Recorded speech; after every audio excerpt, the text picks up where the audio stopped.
Thank you for spending some time out of an awfully busy Academy of Management schedule with us. We hope that with this symposium we can interest you a little bit in what we mean by scientific mindfulness and how it might shape future research projects. My name is Joerg Dietz. I'm from the University of Lausanne, and my two co-chairs are Markus Wodesek.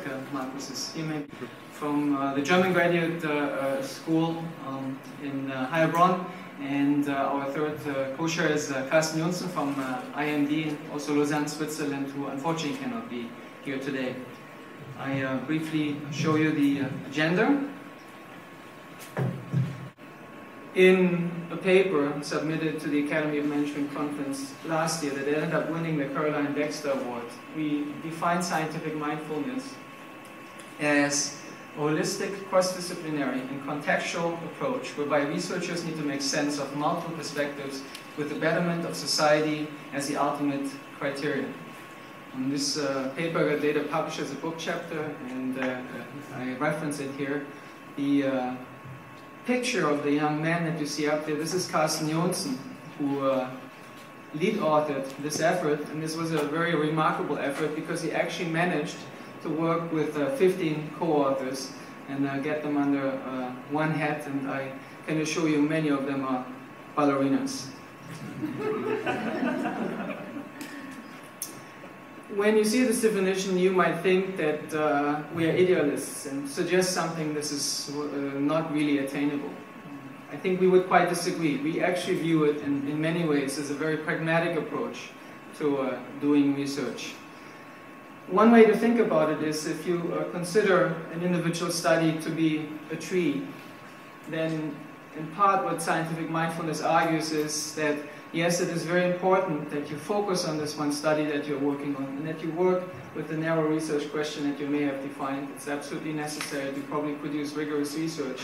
But that possibly could be an excuse for not considering the forest at the same time as well, and hence being able to position one's own tree, one's own study in the context of other research efforts and in the context of the interests of other stakeholders. Let me briefly comment on each of the facets of this definition. Holistic means embedding in a system. For conducting a research study, this suggests that a researcher does not only consider his or her research question, but also adjacent research questions, at least in terms of reflecting where the own research question is positioned. For me, it also implies that we at least allow for the possibility of moving our research questions up and down levels of theory, from the individual to the group, to the department, to the organization, to the society, and that we possibly consider cross-level effects. Cross-disciplinary, that term of course is self-explanatory, and we have a presentation coming up by my colleagues and myself on that. In fact, I think the impact of considering a research question through cross-disciplinary lenses is not so much that you will end up receiving different explanations for the kinds of relationships that you study. What I've personally learned is in fact more important that you also get a very clear view of the assumptions that drive any given individual discipline. Contextual, when we wrote the book chapter, what we were referring to is that we felt that most of the research, in particular conducted in the international business domain, was quite disconnected from very important and very significant global trends that in many ways dominate the media, such as increasing technology and poverty gaps, but also, for example, climate change. But of course, by contextualizing, we're also referring to placing any given research question in its locational context, in its historic context, including the consideration of timing. Sally Taylor's presentation on global leadership picks up to this with reference to one global trend, that of sustainability. Multiple perspectives. Multiple perspectives refers to the need to include the interests or the considerations not only of scientists as stakeholders in research projects, but also those of other stakeholders. Of course, who these other stakeholders are is a fair question of any individual research project, but if you study teams, it might be quite helpful, of course, to test the research question not only with other colleagues, but also with team members, but also with other employees in the same organization, or possibly with clients of the team. In part, the last two presentations pick up on this a little bit by taking these ideas out of the research setting also into an educational setting. Finally, betterment of society is certainly not something that we came up with. This has been suggested by many others as one purpose of research. Adler and Hartzing actually said it very clearly. Ultimately, the way I view this criterion A is not to suggest that creating knowledge is not important. In fact, creating knowledge can very much contribute to the betterment of society. But more importantly, I believe that it is a call for asking relevant research questions.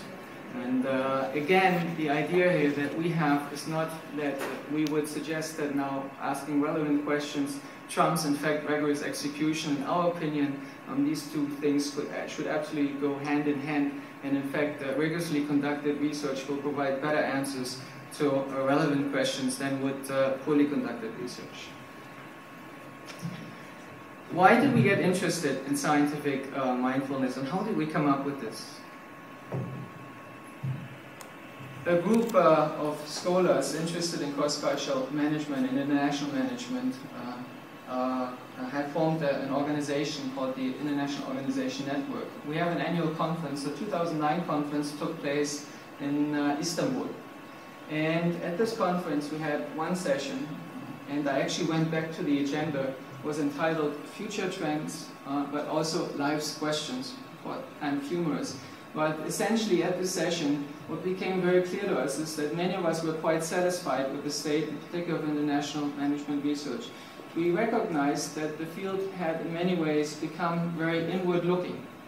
And this was evident in several ways. For example, we made reference to a piece in JIBS that developed essentially or suggested the future research agenda for international management. How was this future research agenda inferred? Well, it was inferred on the basis of past research, and it was based on interviews with preeminent scholars in the field. So essentially it was, in some ways, if you wanted to be cynical about this, a way of reproducing what had been done in the past. It's also evident, and this is not just a problem of international management, in the kinds of criteria that academic disciplines value, with certainly publishability and rigor, in many ways trumping relevant research, asking the criterion of relevance of important research questions. And then finally, the inward-looking focus is not a problem of science versus non-science. It's actually even a problem within science by the virtue of disciplinary silos. An inward-looking focus, of course, is associated with the other side of it, is a disconnection from the world outside of academia. So in international management, for example, you would find very few studies that refer to stakeholders other than scientists and managers. For example, we would find very little research on the impact of globalization and climate change on African farmers. And of course, the inward-looking focus was also associated with simply not taking into account changes that had occurred in the world outside academia, to which I already referred earlier, namely these global trends such as climate change. To make the case that we do not view this as an idealistic approach to conducting research, I would like to provide one brief example of a scientifically mindful project. And this was a project concerned with AIDS testing in Africa. Here, in fact, the stakeholder were the people in African villages, and obviously AIDS is a very relevant problem in many African countries. These stakeholders are illiterate, and they often have little access to electricity.